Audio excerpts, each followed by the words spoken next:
Okay, so in this video we're going to show you how to do some of the technical things like work in Excel and get these graphs up. Okay, so number one, you're going to basically enter the data into Excel, right? And I can do that pretty easily by copy and pasting.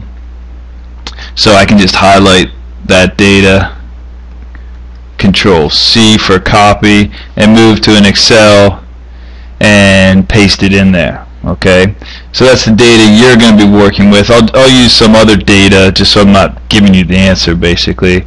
So I just have some values, X and Y values. Yours should look something like that in the end. Okay, so I got some X and Y values here.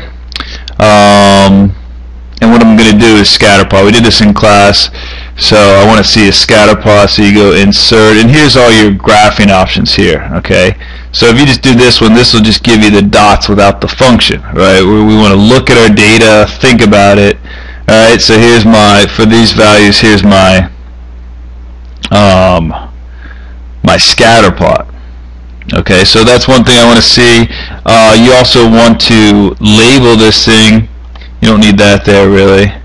But you want to give your chart a name, and you want to label the axes. To do that, in my version of Excel, it's right here.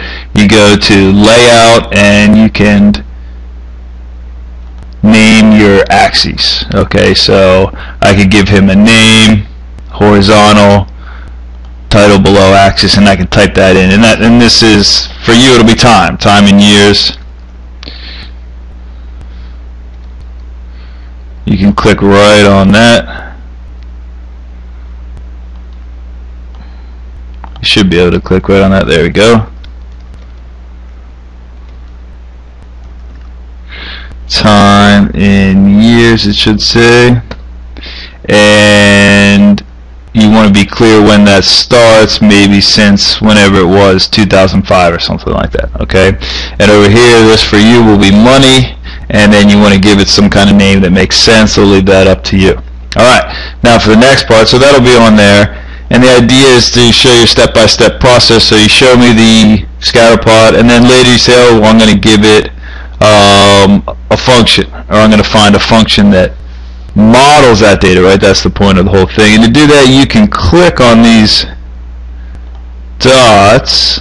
Right? Here's the easiest way to do it. And go to add trend line. Okay, so that's another word for model, a trend. And this should pop up here, and here's all your options at regression. Unfortunately, sinusoidal's not on here, so we're going to have to deal with that a different way, but you get to pick which you want. And let's see, you might want to set the intercept. You should know what the intercept is of your function.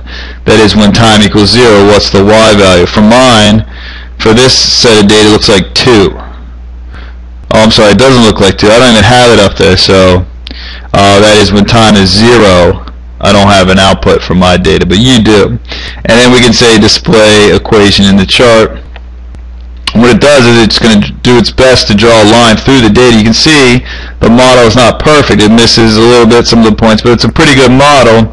And there it gives you your function. Alright, and that's it. That was easy. Alright, so that should help when you do part 1.